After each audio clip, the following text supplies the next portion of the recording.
मैं आपकी हिंदी अध्यापिका ज्वाली शर्मा और हम पढ़ रहे हैं हमारे पाठ्य पुस्तक गुलमोहर। हमने इसका पाठ 8 शुरू किया था। बहुत ही अच्छा पाठ था, एक अच्छा लेख था, स्वच्छ भारत अभियान। जैसा कि आप सभी को इसके बारे में पता है, आप सभी जानते हैं भारत के अंदर स्वच्छ भारत अभियान चल रहा है और इसके अंदर स्वस्थ शरीर, स्वस्थ परिवेश के साथ साथ स्वच्छ मन और स्वस्थ समाज का विकास भी हो रहा है। जीवन में अगर स्वच्छता होगी, सफाई होगी तो ही हम स्वस्थ रहेंगे, हमारे बच्चे स्वस्थ रहेंगे, आप सभी स्वस्थ रहेंगे और देश का भविष्य भी सुरक्षित रहेगा। तो इस पाठ में हमने यही पढ़ा था, पर्यावरण, जन जागरूकता, स्वच्छता, उससे संबंधित पढ़ा था। तो थोड़ा सा मैं आपसे कुछ इस पाठ से संबंधित क्वेश्चन पूछूंगी और फिर हम पीछे के अभ्यास कार्य करेंगे। जैसा कि हमने इस पाठ में पढ़ा था, है ना। तो अच्छा, आप ये बताइए, गांधी जी के अनुसार जो महामारी थी उसका सबसे बड़ा कारण क्या था? महामारियाँ क्यों होती थी? उसका सबसे बड़ा कारण जो गांधी जी ने बताया था वो क्या था? हाँ, गांधी जी ने कहा था कि जो महामारियाँ उनका कारण खुले में शौच करना और घरों के आसपास फैलने वाली गंदगी है। यही कहा था गांधी जी ने।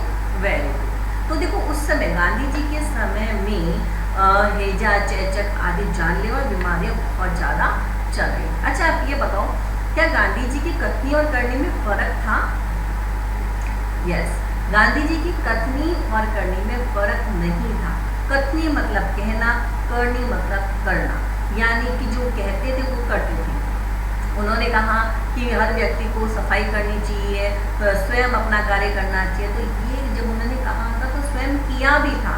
उन्होंने खुद ने झाड़ू उठाई, तो उन्होंने खुद ने सफाई की, तो उन्होंने अपनी पत्नी को भी स्वयं का शौचालय साफ करने के लिए कहा था। तो इस प्रकार उन्होंने कथनी और करनी में फर्क नहीं था। अच्छा, तो एक बात बताइए, महामारियों से क्या होता है, क्या नुकसान होता है महामारियों से? हाँ, महामारियाँ जब होती है तो कई ऐसी जानलेवा बीमारियाँ होती है जिसमें पूरी की पूरी गाँवों की जनसंख्या नष्ट हो जाती है, काफ़ी लोग की मृत्यु हो जाती है। जैसा कि अभी एट प्रेजेंट भी हमारे यहाँ महामारी चल रही है, पूरे विश्व में महामारी चल रही है। इसे महामारी का ही नाम देंगे। कोरोना जो चल रही है बीमारी, कोविड-19, यह भी एक महामारी ही है। और इसके अंदर क्यों है? क्योंकि एक साथ ही बहुत सारे देशों में हो रही है और साथ ही साथ इससे लाखों की संख्या में लोग मर रहे हैं। तो आप सभी को पता है, जो अभी बहुत ज़्यादा तेजी से फैल रही है। अच्छा, ये बताइए कि किसने मतलब गांधी जी के बाद किसने स्वच्छ भारत अभियान की शुरुआत की थी? यस, किसने? हमारे प्रधानमंत्री नरेंद्र मोदी ने। कब की थी? मतलब उन्होंने कब उससे संबंधित स्वच्छता अभियान से संबंधित भाषण दिया? हाँ, 15 अगस्त 2014 को उन्होंने लाल किले की दीवार यानी प्राचीर से राष्ट्र के नाम जब संबोधन किया तो उन्होंने कहा था कि हमारा देश सुंदर और स्वच्छ बने। तो हमारी राष्ट्रीय प्राथमिकता क्या होनी चाहिए? यस, देश को स्वच्छ और सुंदर बनाना ही हमारी राष्ट्रीय प्राथमिकता होनी चाहिए। क्या चीज़ होनी चाहिए? देश को स्वस्थ और सुंदर बनाना ही हमारी राष्ट्रीय प्राथमिकता होनी चाहिए। अच्छा, तो आप ये बताइए कि पूरे देश के अंदर जो स्वच्छ भारत अभियान जो चला था उसके अंदर स्वच्छ भारत सप्ताह कब से कब बनाया गया था? आपको तारीख बतानी, कौन सी तारीख से कौन सी तारीख तक स्वच्छ भारत सप्ताह मनाया गया था?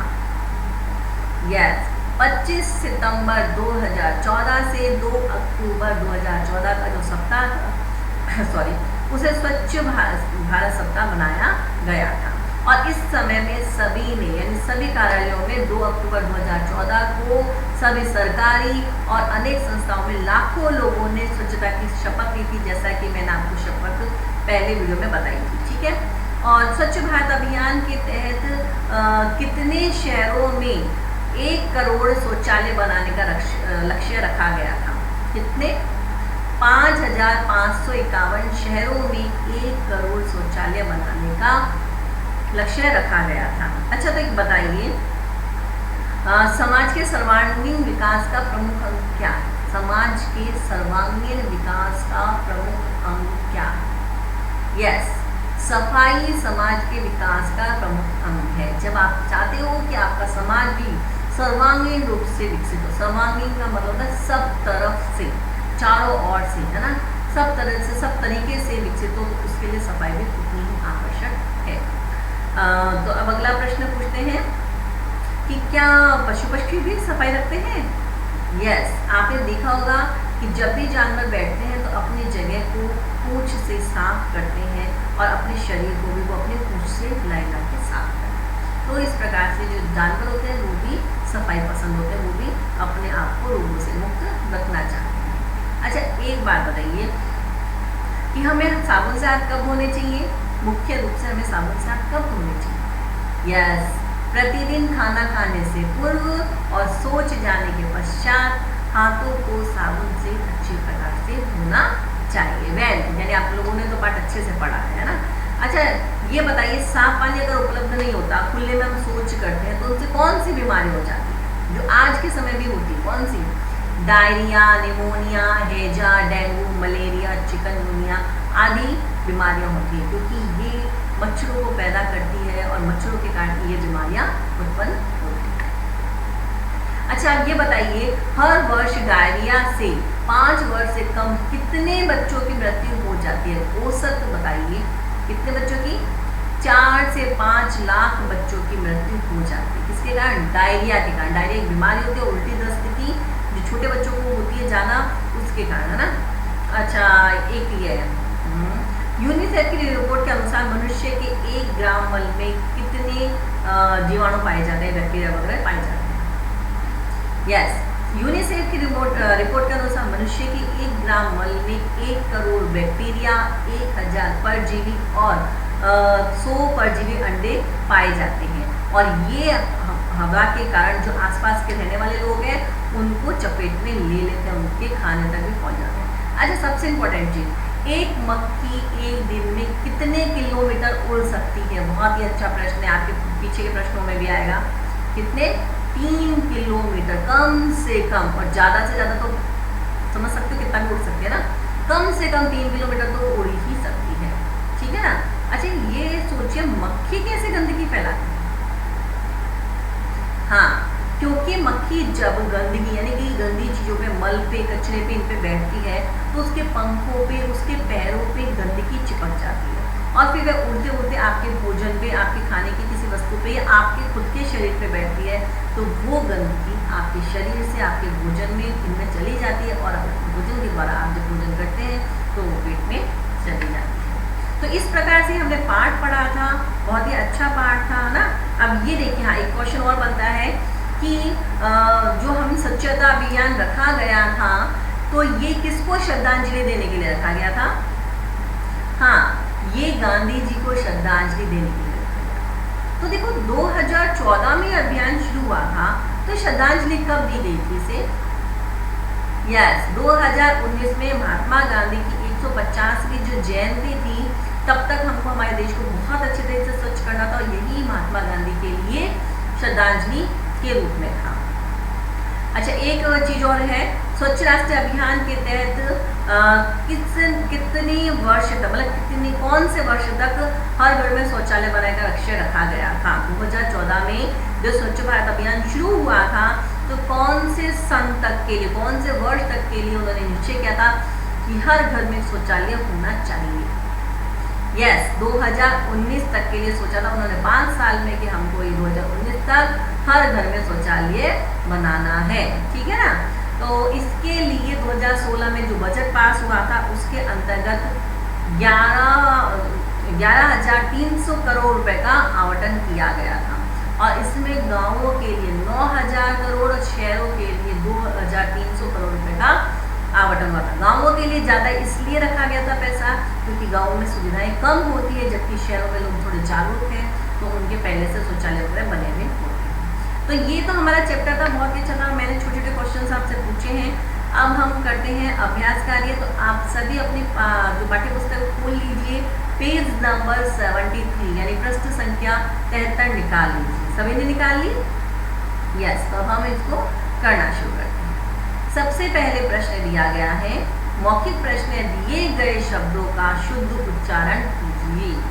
दिए गए शब्दों का शुद्ध उच्चारण करना है, जैसे विडंबना, स्वच्छता, प्राचीर, प्रेरणास्पद, सर्वांगीण, कीटाणु, कुपोषण और श्रद्धांजलि।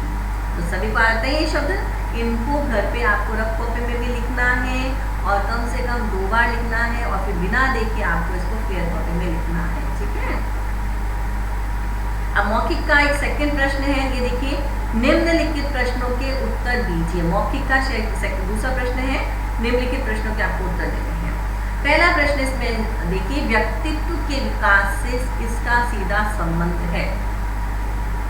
जैसा मैंने बताया था, व्यक्तित्व मतलब पूरे पर्सनैलिटी को लिया जाता है, पूरी आपके व्यक्तित्व को, यानी आपके सुंदरता, आपके शरीर, आपकी स्वच्छता, आपके मन की स्वच्छता, सबको लिया जाता है पर्सनैलिटी में। केवल बाहरी रूप नहीं होता, आंतरिक अंदरूनी रूप भी होता है। तो व्यक्तित्व के विकास में किसका सीधा संबंध है? यस, व्यक्तित्व के विकास में स्वस्थ शरीर और स्वस्थ मन का सीधा संबंध है, क्योंकि व्यक्तित्व आपके शरीर और आपके मन दोनों से मिलकर बना है। केवल बाहरी तौर पर ही व्यक्तित्व नहीं होता है, पर्सनैलिटी केवल बाहर से देखते ही होते। जो लोग कहते हैं ना कि वहाँ क्या लंबाई है, क्या गोरा चिकना बच्चा है, लड़का है, लड़की है, तो वो केवल बाहरी रूप देता है, वो पर्सनैलिटी बोलते हैं। लेकिन पर्सनैलिटी का मतलब ये नहीं है केवल बाहरी रूप, बल्कि उसमें उनका अंदरूनी मन भी होता है, उनके क्रियाकलाप भी होते हैं, उनका प्रेरणास्पद रूप भी, वो सब आता है, ठीक है। तो अगर आपको बीमार नहीं हो, आपका शरीर स्वस्थ रहेगा, और जब आपका शरीर स्वस्थ है तो आपका मन तो स्वस्थ रहेगा ही। क्यों? क्योंकि अगर आपका शरीर स्वस्थ है, आप बीमार नहीं हो, तो आपका जो मन है वो भी स्वस्थ रहेगा, आपका मस्तिष्क स्वस्थ रहेगा, आपके अंदर नए नए अच्छे कार्य करने के विचार आएंगे। वहीं अगर आप बीमार हो तो आपको चिड़चिड़ापन आ जाएगा, किसी से बात न करना, क्रोध करना, है ना, तो वो सब चीज़ें आने लगेंगी। तो इसलिए कहा गया है कि व्यक्तित्व के विकास का संबंध शरीर और स्वस्थ मन का सीधा संबंध है, ठीक है। अगला प्रश्न देखिए, अब हमारी राष्ट्रीय प्राथमिकता क्या है? क्या है हमारी राष्ट्रीय प्राथमिकता? राष्ट्र से संबंधित है, इसलिए क्या है कि सबसे पहले हम हमारे देश को स्वस्थ और सुंदर बनाएंगे, यही हमारी पहली प्राथमिकता है। तो अब हमारी राष्ट्रीय प्राथमिकता क्या है कि अब हमारी राष्ट्रीय प्राथमिकता देश को स्वस्थ और सुंदर बनाना है। और इसकी शुरुआत हर व्यक्ति अपने घर से करता है, कि सभी व्यक्ति अपने घर को साफ रखे, अपने घर के बाहर के आसपास के एरिया को साफ रखे, है ना। कचरे वाली गाड़ी के अंदर ही डाले, इधर उधर ना पटके। कभी भी रास्ते में जाना है तो वहाँ कहीं पे भी रास्ते में, बस स्टैंड, रेलवे स्टेशन, जितने भी सार्वजनिक स्थान है वहाँ कहीं कचरा ना फेंके, केवल डस्टबिन में डालें। डस्टबिन ना हो तो वो एक जगह इकट्ठा करके फिर जहाँ पे भी डस्टबिन दिखे वहाँ डाल दें। इसके अलावा सड़क पे ना थूके, बिल्डिंग्स वगैरह में दीवारों पे ना थूके, है ना। जो शौचालय, सुलभ शौचालय, वहीं शौचालय में जाएं, सड़कों को गंदा ना करें। तो ये सब करना ही हमारे देश की राष्ट्रीय प्राथमिकता है। हमारी राष्ट्रीय प्राथमिकता हमारे देश को स्वस्थ और सुंदर बनाना। तो अगला प्रश्न देखिए, श्रद्धांजलि के रूप में स्वच्छ भारत का उपहार किसे देना था? मैंने अभी पूछा था प्रश्न आपसे। श्रद्धांजलि के रूप में स्वच्छ भारत का उपहार राष्ट्रपिता पिता महात्मा गांधी को देना है। किसको देना है? राष्ट्रपिता महात्मा गांधी। और कब देना है? उनकी 150वीं वर्षगांठ पे देना था, जो जा चुकी है, हम दे चुके हैं श्रद्धांजलि, ठीक है। अगला प्रश्न, देश भर में स्वच्छ भारत सप्ताह कब आयोजित किया गया? ये प्रश्न मैंने अभी आपको बताया था, है ना। देश भर में स्वच्छ भारत सप्ताह का आयोजन 25 सितंबर 2014 से 2 अक्टूबर 2014 तक किया गया। देखो, आपको इसको याद करने का सबसे अच्छा तरीका ये है कि आपको ये ध्यान रखना है कि ये अपन जो स्वच्छ भारत अभियान जो कर रहे हैं वो गांधी जी को समर्पित है, श्रद्धांजलि देने के लिए, ठीक है। तो 2 अक्टूबर को स्टार्ट हो गया। अब 2 अक्टूबर से पहले का जो टाइम था, यानी 2 अक्टूबर से पहले वाला जो 7 दिन है ना, उसको इंक्लूड करके वो उन्होंने स्वच्छ सप्ताह के रूप में बनाया है। तो यहाँ 25 तारीख है, 25, 26, 27, 28, 29, 30 और 1, तो 25 से लेकर 1 तारीख तक का, यानी 2 अक्टूबर तक का इन्होंने समय ले लिया था, ठीक है। अब इससे पहले देखिए, निम्नलिखित प्रश्न करेंगे हम, जिसके अंतर्गत सबसे पहले आपको सही उत्तर पे सही का निशान लगाना है, राइट का निशान लगाना है। मक्खी एक दिन में कम से कम कितने किलोमीटर उड़ती है? कितने किलोमीटर उड़ती है? 1, 2, 3, 4, कितने किलोमीटर उड़ती है? 3 किलोमीटर। वेरी। देखिए, भारत में डायरिया के कारण हर वर्ष 5 वर्ष से कम उम्र के कितने बच्चों की मृत्यु हो जाती है? ये भी पूछा था मैंने। 1 लाख, 2 लाख, 3 लाख, 4 से 5 लाख, 4 से 5 लाख बच्चों की मृत्यु हो जाती है, ठीक है। अब अति लघु उत्तरीय प्रश्न पे आइए। पहला प्रश्न इसमें, सफाई किसके विकास का प्रमुख अंग है? मैंने थोड़ा सा प्रश्न घुमा के पूछा था आपसे कि समाज के सर्वांगीण विकास का प्रमुख अंग क्या है? सफाई है। यानी कि इन्होंने दूसरे तरीके से पूछ लिया, सफाई किसके विकास का प्रमुख अंग है? समाज के विकास का प्रमुख अंग है। सफाई समाज के सर्वांगीण विकास का प्रमुख अंग है। अगला प्रश्न है, मौसमी बीमारियां किस कारण से होती है? मौसमी बीमारियां जो होती है वो किस कारण से होती है? तो इसका क्या होगा? मौसमी बीमारियां खुले में शौच के कारण होती है। ये भी मैंने आपको बताया था कि गंदगी जब बढ़ती है ना, बाहर खुले में जब आप शौच करते हो तो मच्छर मक्खी पैदा होते हैं और मच्छर मक्खियों से आपको सभी को पता है कि डेंगू, मलेरिया आदि बीमारियां उत्पन्न होती हैं। अगला प्रश्न देखिए, ग नंबर का, सामाजिक सफाई। सामाजिक सफाई का क्या आशय है? सामाजिक सफाई का क्या आशय, क्या मतलब है सामाजिक सफाई का? तो इसका उत्तर होता है, देखो घर की सफाई तो सभी करते हैं, अपने घर को स्वच्छ सभी रखते हैं, लेकिन सामाजिक सफाई का मतलब हर व्यक्ति अगर थोड़ा सा योगदान दे सामाजिक सफाई में तो बहुत अच्छे से सफाई हो सकती है। तो सामाजिक सफाई यानी अपने घर का कूड़ा करकट दूसरों के घर के सामने या रास्ते में नहीं डालना ही सामाजिक सफाई है। अगर आप सड़कें साफ रख लो, अपने हर व्यक्ति अगर अपने घर के सामने की सड़क वगैरह साफ करके अपने पड़ोसी के सामने कचरा न डाले, खाली प्लॉट में कचरा डाले, तो ये सफाई अपने आप भारत स्वच्छ और सुंदर दिखने लगेगा ना। तो वही चीज है ना। फिर है, आप देखिए लघुत्तरीय प्रश्न देखिए, क नंबर का है, देश का भविष्य कैसे सुरक्षित होगा? कैसे होगा? जब बच्चे स्वस्थ रहेंगे तभी देश का भविष्य सुरक्षित होगा, क्योंकि हमारे देश का भविष्य क्या है? हमारे जो बच्चे हैं, मतलब आप सभी हैं, जो ही हमारा देश का भविष्य है। तो बच्चे ही हर देश का भविष्य होते हैं। तो हम इसका उत्तर लिखेंगे, बचपन से ही सभी बच्चे स्वस्थ रहेंगे तभी देश का भविष्य सुरक्षित होगा। Very good. अब आगे देखिए, ख नंबर, स्वच्छ भारत अभियान के तहत क्या लक्ष्य रखा गया था? ये प्रश्न में मैंने आपसे पूछा था ना। तो स्वच्छ भारत अभियान के तहत देश में 5,551 शहरों में 1 करोड़ शौचालय बनाने का लक्ष्य रखा गया है। अगला प्रश्न है, गांधी जी ने क्या समझ लिया था? उनको क्या समझ में आ गया था? गांधी जी ने समझ लिया था कि कई महामारियों का कारण खुले में शौच करना और घरों के आसपास फैलने वाली गंदगी है। ख नंबर का प्रश्न देखते हैं, शरीर को स्वस्थ रखने के लिए शरीर को स्वच्छ रखने के लिए किस पर ध्यान देने की जरूरत है? किस पर? व्यक्तिगत सफाई पर भी ध्यान देने की जरूरत है। और व्यक्तिगत सफाई क्या होती है? अच्छे से हेयर वॉश करना, अपने नाखून नियमित रूप से नाखून काटना, अपने दांतों को साफ सुथरा रखना, रोजाना स्नान करना, है ना। तो ये सभी आपकी व्यक्तिगत सफाई कहलाती है। शरीर को स्वस्थ रखने के लिए प्रतिदिन व्यक्तिगत सफाई पर विशेष ध्यान देने की जरूरत है। अगला देखते हैं, दीर्घ प्रश्न आ गए हैं। अब हम दीर्घ प्रश्न करेंगे। तो दीर्घ प्रश्न का पहला प्रश्न है, स्वच्छता और सफाई के बारे में गांधी जी के क्या विचार थे? क्या विचार थे? देखिए, स्वच्छता के बारे में क्या कहते थे कि अगर वो मन स्वच्छ होगा और आसपास की सफाई स्वच्छ होगी तो वही सब कुछ स्वच्छ होगा। तो वही चीज को कहना चाहते थे।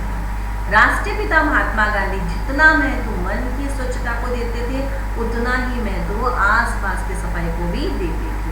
उनकी कथनी और करनी में कोई अंतर नहीं था। अगला प्रश्न है, वर्तमान में स्वच्छता और सफाई के प्रति देश में कैसा वातावरण है? बहुत अभी तो जोर शोर से स्वच्छ भारत अभियान चल रहा था, सब कुछ चल रहा है ना। 15 अगस्त 2014 को प्रधानमंत्री नरेंद्र मोदी ने दिल्ली के लाल किले की प्राचीन मतलब दीवार से राष्ट्र के नाम अपने संबोधन में स्वच्छ भारत अभियान प्रारंभ करने की बात कही। तब से देश में स्वच्छता के प्रति एक नई चेतना, नया उल्लास का वातावरण बना है।